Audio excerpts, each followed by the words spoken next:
Hello friend, welcome back to my YouTube channel. My name is Amit Verma. आज के इस video में हम पढ़ेंगे क्लास 11 सीजी बोर्ड का चैप्टर नंबर 5 जिसका नाम है स्पेशल पर्पस बुक और सब्सिडरी बुक 1 का क्वेश्चन नंबर 9 और 10, जिसमें कि हमको परचेज रिटर्न के बारे में दिया हुआ है। अभी तक के हमने जितना भी वीडियो किया है उसमें हम परचेज बुक और सेल बुक बना रहे थे, तो जिन्होंने भी वो वीडियो नहीं देखा है, जो आज ये फर्स्ट टाइम इस वीडियो को देख रहे हैं, तो उनसे मैं रिक्वेस्ट करूँगा कि आप प्ले लिस्ट में जाइए। मैंने अलग अलग चैप्टर्स के अलग अलग क्या कहते हैं प्ले लिस्ट में बॉक्सेस बनाए हुए हैं, उसको आप पहले गो थ्रू होइए, उसके बाद आप इस वीडियो में आइए ताकि मेरी हर एक बात आपको बहुत अच्छे से समझ आ सके। और जो भी मेरे चैनल को सब्सक्राइब नहीं किया है तो उनसे मैं रिक्वेस्ट करूंगा कि आप चैनल को सब्सक्राइब कर लीजिए और जो बेल आइकॉन का नोटिफिकेशन वाला बेल होता है उसको आप प्रेस कर दीजिए ताकि आपको मेरे आने वाले वीडियोज़ का नोटिफिकेशन मिल सके और आप वीडियो को सबसे पहले देख सकें। तो चलिए स्टार्ट करते हैं क्वेश्चन नंबर 9 से। क्वेश्चन नंबर 9 है write down the following transaction in the purchase return book, और दो यहाँ पर रिटर्न किया जा रहा है। देखिए, परचेज रिटर्न, हम जो सामान परचेज करते हैं उधारी में, उसी सामान को हम क्या करते हैं, रिटर्न करते हैं। अगर कैश में हम अगर सामान को परचेज किए रहते और उसको रिटर्न किए रहते तो वो कैश बुक में आता है, जो कि special purpose book subsidiary book 2 में हम जो कि पढ़ रहे हैं। यहाँ पर हम सब्सिडरी बुक 1 में क्या चीज़ के बारे में पढ़ते हैं, तो हम सेल बुक, परचेज रिटर्न और सेल्स रिटर्न और जनरल प्रॉपर। तो परचेज रिटर्न में वो सारी परचेज जो कि हम उधारी में परचेज किए हैं और उन्हीं सामान को हम रिटर्न कर रहे हैं। रिटर्न बहुत सारे कारणों से किया जाता है। हो सकता है कि वो सामान डैमेज होगा, या फिर हम जो मंगाए हैं वो नहीं है तो कोई दूसरा सामान हो सकता है, या फिर जो हम सामान खरीदे हैं उसमें हमारे पास जितने क्वांटिटी में हम बोले थे उससे ज़्यादा क्वांटिटी में हमारे पास सामान आ गया है।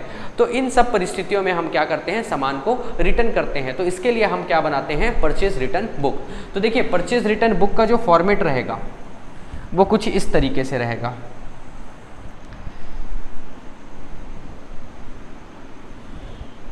यहाँ पर हम लिखेंगे डेट, फिर ये आएगा पर्टिकुलर, और यहाँ पर हम लिखेंगे डेबिट नोट। उसके बाद छोटा सा कॉलम बनेगा LF का, उसके बाद बनेगा डिटेल, उसके बाद बनेगा नेट अमाउंट, या फिर हम इसको टोटल भी लिख सकते हैं, ठीक। और ऊपर आएगा purchase return book, purchase return book. तो आप समझ गए होंगे कि परचेज रिटर्न बुक किस लिए बनाया जाता है। तो जो सामान हम परचेज किए रहते हैं क्रेडिट में, मतलब उधारी में जो सामान हम परचेज करते हैं उसी सामान को हम रिटर्न कर देते हैं, जो आपको मैं कारण बताया। या तो वो ज़्यादा हो जा रहा है, जो सामान आया है हमारे पास जितना हम ऑर्डर किए थे उससे ज़्यादा हो जा रहा है, या डिफेक्टिव है, या फिर कोई उसकी बजाय कोई और सामान भेज दिया। तो ऐसे बहुत सारे कारण हैं। तो यहाँ पर आप देखेंगे सबसे पहले रिटर्न किया गया है शांति प्रसाद को, हाँ डेट पर्टिकुलर ठीक है, सारा चीज़ सही है। यहाँ पर हम दिसंबर 15 तारीख को रिटर्न किया गया है टू शांति प्रसाद। तो हम यहाँ पर लिखेंगे शांति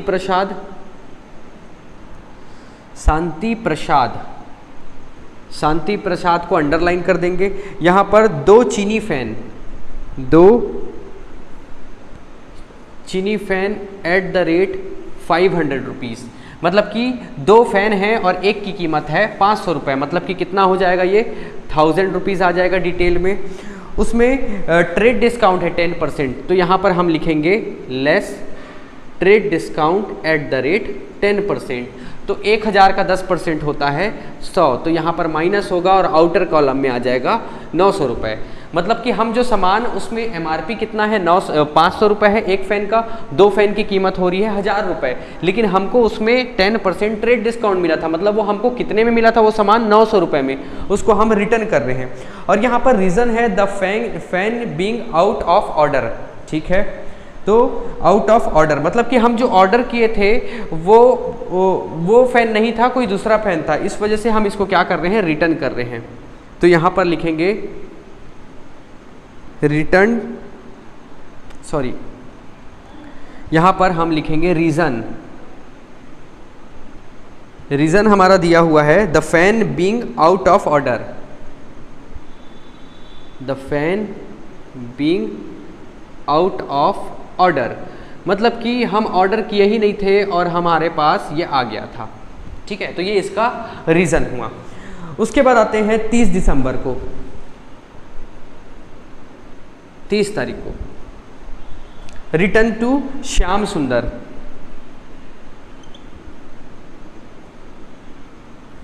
श्याम सुंदर को यहाँ पर देखना 3 दर्जन holder at the rate 10%, 10 rupees पर दर्जन।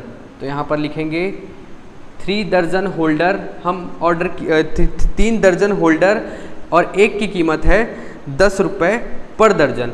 यहाँ पर है कितना 3 दर्जन और एक दर्जन की कीमत है 10 रुपये, तो ये इंटू करेंगे तो ये आ जाएगा 30 रुपये। और यहाँ पर और कुछ नहीं दिया है, मतलब कि हम सीधा इसको डायरेक्ट आउटर कॉलम में लिख लेंगे। और यहाँ पर रीज़न है receive in excess of the order, मतलब कि हम जितना ऑर्डर किए थे उससे ज़्यादा आ गया है सामान, इस वजह से हम क्या कर रहे हैं, उसको परचेज को रिटर्न कर रहे हैं। तो यहाँ पर रीज़न लिखेंगे received in excess of the order, मतलब कि ज़्यादा ऑर्डर आ गया, हम उतना नहीं मंगाए थे।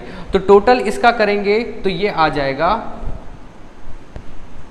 यहाँ पर हम टोटल करेंगे तो ये आ जाएगा 930 रुपये। तो ये हमारा आंसर है और इस तरीके से बनता है। इसमें ध्यान देने वाली बात ये है, जिसमें परचेज रिटर्न बुक जो हम बनाते हैं उसमें यहाँ पर डेबिट नोट लिखाता है, और वही अगर हम सेल रिटर्न बुक बनाएंगे तो यहाँ पर क्रेडिट नोट लिखाता है। यहाँ पर लिखना कुछ नहीं है, लेकिन हमको फॉर्मेट इस तरीके से बनाना है। तो चलिए हम बढ़ते हैं नेक्स्ट क्वेश्चन की ओर, क्वेश्चन नंबर 10। क्वेश्चन नंबर 10 है write down the following transaction in the purchase return book.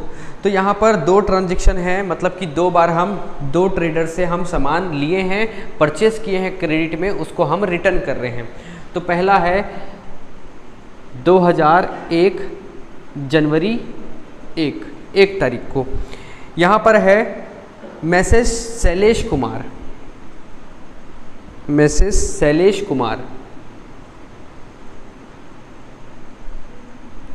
Shailesh Kumar को रिटर्न कर रहे हैं हम सामान 5 क्विंटल वीट, 5 क्विंटल वीट, और एक का कीमत है, 1 क्विंटल का 600 रुपये कीमत है, और इसमें ट्रेड डिस्काउंट है 10%। तो यहाँ पर हम डिटेल में लिखेंगे 1 क्विंटल की कीमत है 600, तो 5 क्विंटल की हो जाएगी 3000, और उसमें ट्रेड डिस्काउंट है 10%। तो हम यहाँ पर लेस करेंगे trade discount at the rate 10%, तो 3000 का 10% होगा 300, और आउटर कॉलम में नेट अमाउंट में आएगा 2700 रुपये। उसके बाद 10 तारीख को है मैसेज हेमेंद्र कुमार, 10 तारीख को है मैसेज हेमेंद्र कुमार।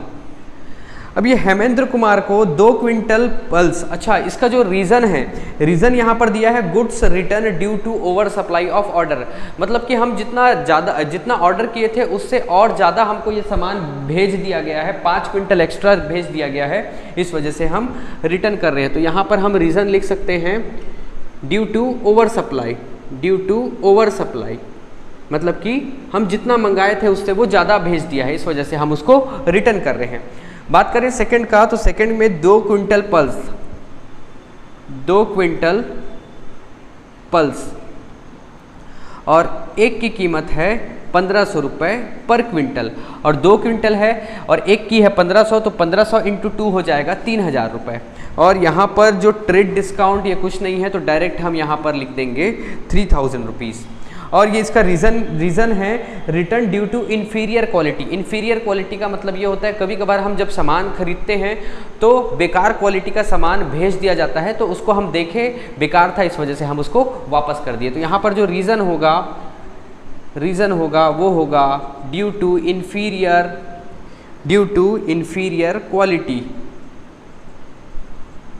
क्वालिटी अच्छी नहीं थी, इस वजह से हम इसको रिटर्न कर दिए। यहाँ पर हम इसको टोटल कर लेंगे,